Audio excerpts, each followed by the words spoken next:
My friends, welcome to this tutorial about creating quests with Solarus. In this tutorial we will make an example of boss. So bosses in Solarus are actually, from the point of view of the engine, just regular enemies. It's just that usually you will use bigger sprites and more complicated scripts to implement a boss. So in this tutorial we will see how to make a small cutscene of entering the fight with a boss. So for this little example we will start in the small room here. We will traverse this separator and we will end up in the boss room. And when the hero enters the boss room, we want the door to close, the music to stop, and he will work automatically, so using a script and not using the controls from the player. He will work automatically for a short distance, and then after a small dialogue the boss will appear and the fight will start. So we will try to do that. We will actually reuse a lot of things that we saw in previous tutorials, like obviously enemies, but also doors, sensors, and yeah, we will. What will be interesting will be the whole cutscene. We'll see how to do that. Okay, so let's start. First, we want the boss to be disabled when the map starts. We could create it dynamically, but as always it's easier to create it still from the quest editor here, but with initial state disabled at start. So I uncheck enabled at start, and then when you test this, sorry, I need to say that I want to start in this map, otherwise we are back to the previous tutorial.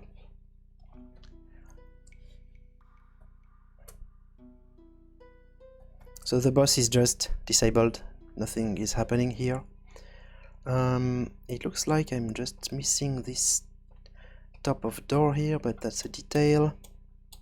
Okay, so first of all we want the door to close automatically when we enter the room. So the best way to do that is to use a sensor and to place it here, so it's exactly on a square that the hero has to occupy, because the hero is 16 pixels wide, same as the sensor here. So I don't need to have it bigger to be really sure that the hero will overlap it, because the hero is coming from this door, so he has no other choice than to activate the sensors. Sensors are very precise, you can rely on them. Yeah, so I will call this boss sensor, and I want a door. So same, we could create the door dynamically when the sensor is activated, but it's much easier to create the door from our script, boss door 1. And for this door I will use this sprite that fits better with this tileset actually. Okay, so I will close both sides of the door, even though here I can only see that side due to the presence of a separator. But to me that's good practice, because this will work no matter if I decide to remove the separator later. I mean, I'm used to do that because my old games haven't had no separators, but you can do as you want. Okay, so my door should be opened at start. We could uncheck this like we did for the boss itself, but we actually want it to be enabled but closed, so that we can start the animation of closing it. So it's a little nuance. Okay, so when the map starts I want my doors both doors to be open. So I call set doors open so that this is done immediately and silently. So all doors with this prefix, which means both my doors, should be open. So I'm using set doors open and not open doors because I want it to happen silently and immediately as soon as the map starts. I don't want to hear any sound or to see any animation of opening the door. Okay, so that's a start. Then when my sensor is activated, boss sensor on activated, then first of all I will first freeze the hero because there will be a cutscene.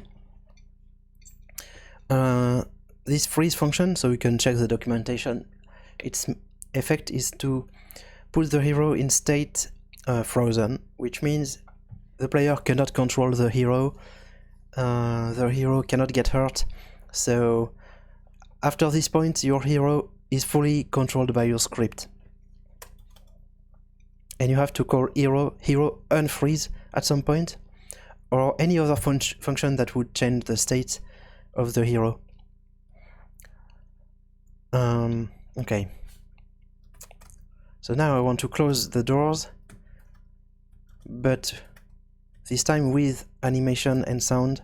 So I'm using close doors and not set doors closed. Okay, that's a start. I can already test this, I guess. Let's see if it works. I'm not on the sensor yet, and now I am. Okay, the door is closed.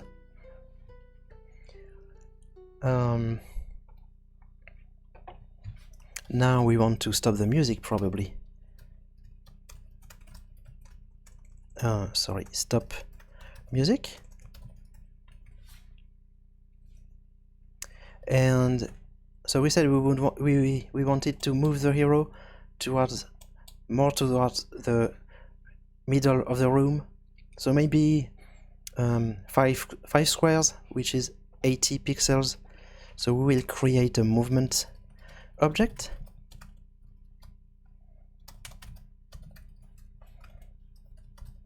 Of type straight. The angle should be to the north, which means pi over 2. And the speed should be the standard walking speed.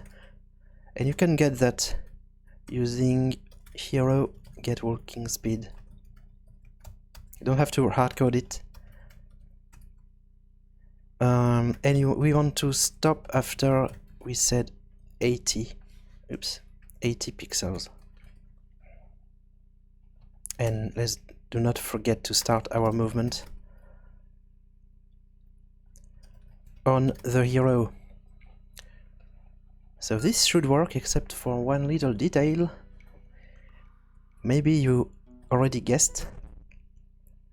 The hero is walking, but actually his sprite still is playing the stopped animation. We said nothing about the sprite, we only said to freeze the hero and to start a movement. But yeah, we probably also want to start the animation walking. Okay, so that's already better. And when the movement stops, so we could use the event movement on stopped, unfinished, and then proceed to the rest of the cutscene, which we said we want to show a dialogue and then to enable the boss and start the fight. But instead of this event notation, we can always, in most functions, we can use a callback actually, like timers. So we did this kind of things a lot before, with a lot of examples. But cutscenes, you will see that they are usually a place where we have a lot of callbacks, and even of nested callbacks, which can be hard to manage sometimes, but we'll get back to that. There are some solutions. Okay, so what did we say? We want to show a dialogue when the movement stops. stops, start dialogue. Let's call this dialogue boss example intro.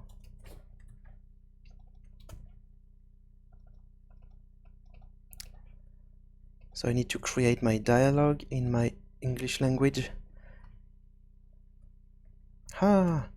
You will never beat me.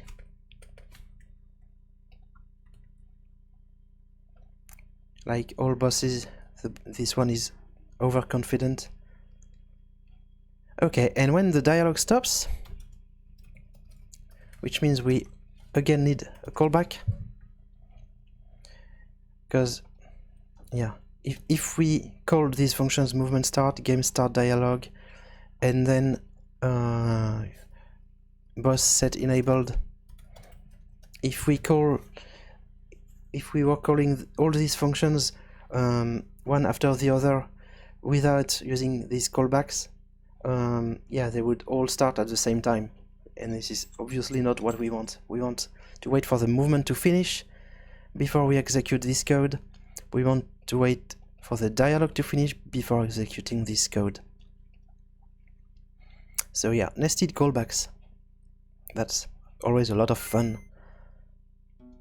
Boss set enabled true, and I also want to play the boss music. Sol.audio. Play music.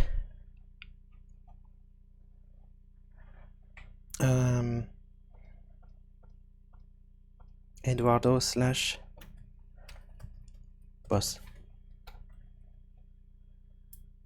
And maybe also a timer. I don't want the dialogue to start immediately. So let's add another level of callback. So you probably start to get the feeling of cutscenes. They usually always end up with a lot of nested callbacks, but there is actually a way to write them in a more linear notation without all these nested levels, using actually Lua coroutines. So it's slightly advanced, but it's very cool, and we'll see them in another tutorial. Because I think you have to start with this first to understand how useful the coroutine notation can be. So what did I do? Start animation does not exist. What? Oh, it's set animation. So this will set animation working on all sprites of the hero that have such an animation. Because yeah, the hero is usually a lot, multiple sprites, not a lot, but the body, the sword, the shield. Some of them can be visible or not, depending on the hero state. Okay, so here he was working not from me, but from the cutscene script. And now the boss is started. I'm still playing the working animation, but I'm still in the frozen state. So that's very wrong. Let's stop the animation as soon as the movement stops. So we put the animation stopped back in place. And what else? We need to unfreeze the hero. Otherwise, he cannot fight. And okay, I think that should be it. So I haven't talked a lot about the boss script itself, but I want to show you how to make a cutscene and start a boss fight, but the principle would be the same with any boss. This one is from one of our games, like I was saying, and I need to use these bomb flowers, or more exactly nitrodendrons, to kill him, and they regenerate. So that's the cool part. But I have something wrong here. Oh, okay, yeah, there is this small bug in the hard script. It starts as an animation that does not exist in this particular sprite. Yeah.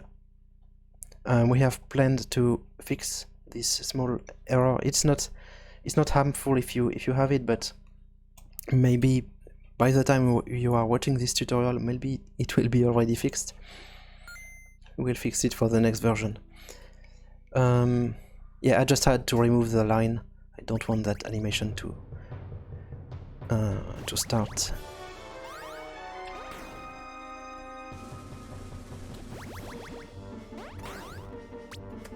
Okay, so I think he needs like 4 or 5 hits. So you can see it's throwing some eggs, and the eggs then turn into these lovely guys. Okay, one more maybe. So bosses are usually composed of multiple states, multiple sprites, and here even multiple enemies, because he's creating other enemies. So yeah, I actually have 3 enemy models here.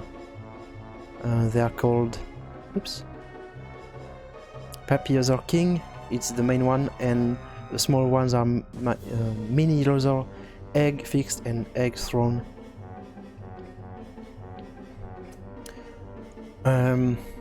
But basically it's the same principle as the tutorial that we did, where we had an enemy that was shooting some flames, and the flames were implemented as separate enemy scripts. Okay, so we need another small cutscene for the end of the fight. So we can detect when the boss is dead, just with undead. So undead happens when he's fully dead. Undying happens when the dying animation starts. Maybe you noticed that he had a big animation with a lot of explosions and stuff. But yeah, that big animation, I should mention that it was triggered because we said set hard style boss. But apart from that, the engine just considers it as a normal enemy. There is no difference with the whole enemy API.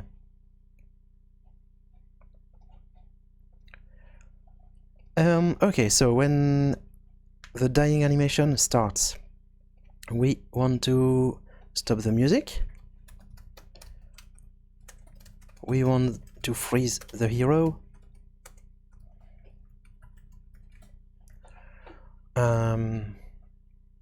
What else? And then we wait for the dying animation to end. And when the dying animation ends, we have this event undead. And we want to unfreeze the hero, or to play the victory animation. So we have this small start victory function that is pretty much equivalent to just freezing the hero, playing some, no, not playing some music, but just showing the victory animation of the hero sprite. This one.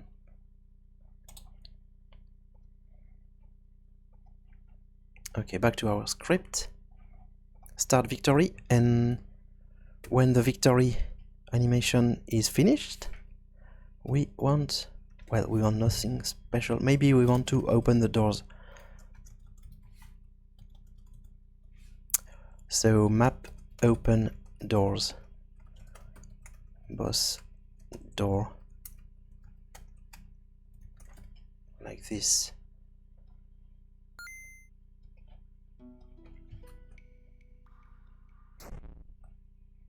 Oh, I forgot something. There is a funny bug.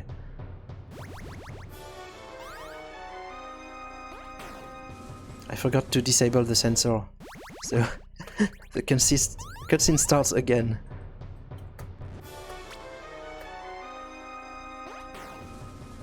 Maybe we also want to set the direction of the hero to north when he walks, because it could happen that we trigger the sensor while we are looking to another direction.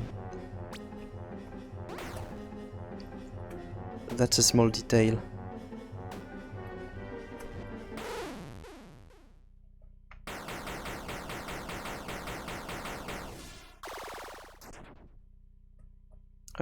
Okay, I forgot to...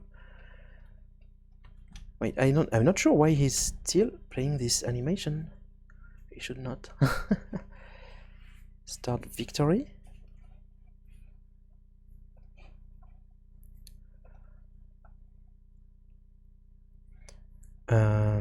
Okay, hero.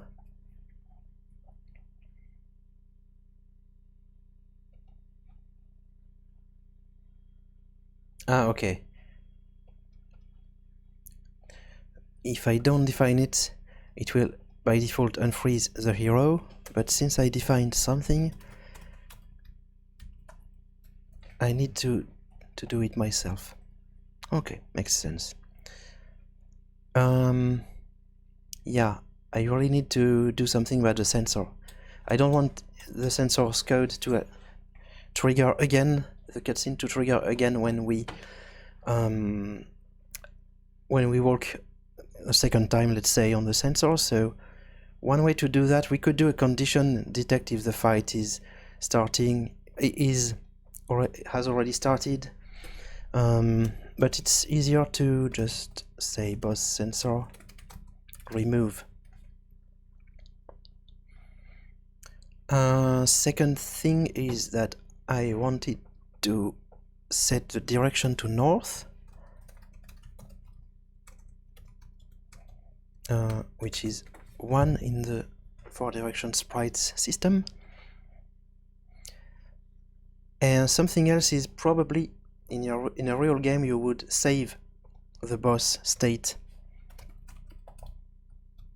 in some variable, and when the map starts, well, if the boss is already dead,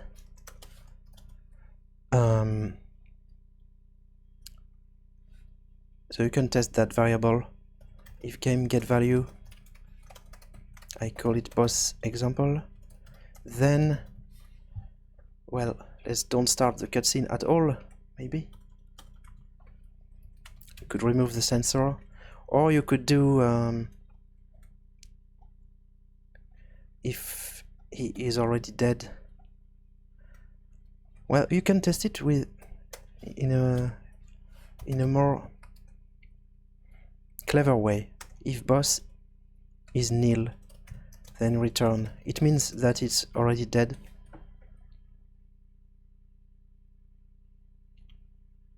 So yeah, we can do the same here. No need to hardcode the save game variable name.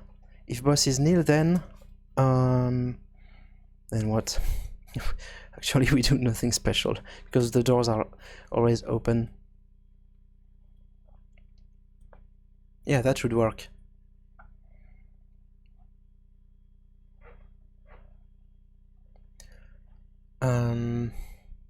Okay. So to test that, I want to be able to leave the map, which means let's do this properly. Destination, teletransporters. Let's go to outside one, default destination, and on that map, outside one, our door should go to that example map. Okay. Oops, I moved a tree. Okay, so first let's test the teletransporter. It works.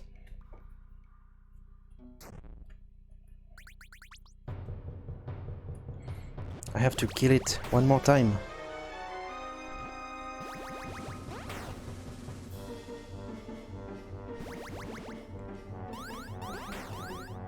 Oops, I missed. So when you are developing bosses, usually you will use some debugging keys or something to accelerate just killing the boss for testing purposes. Cool. The door opened. We could also save the state of the door, but here we didn't. So let's try. We go out, we go back, and oops. boss example, line 50, something was wrong. At least our boss is not triggered again, but I just want to fix that. Ah, yeah, it can be nil indeed. If it's already saved as dead, then this variable is nil. So one way we could do it is to just test if it's not nil. Then I define these events.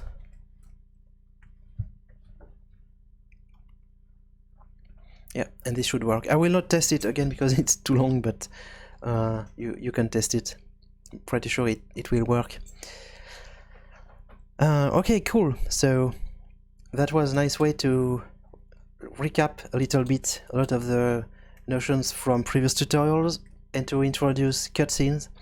So again, cutscenes will a lot of time be implemented as multiple nested levels of callbacks, but there are some alternative ways to do that, and in particular there exists this cutscene builder script that I was mentioning.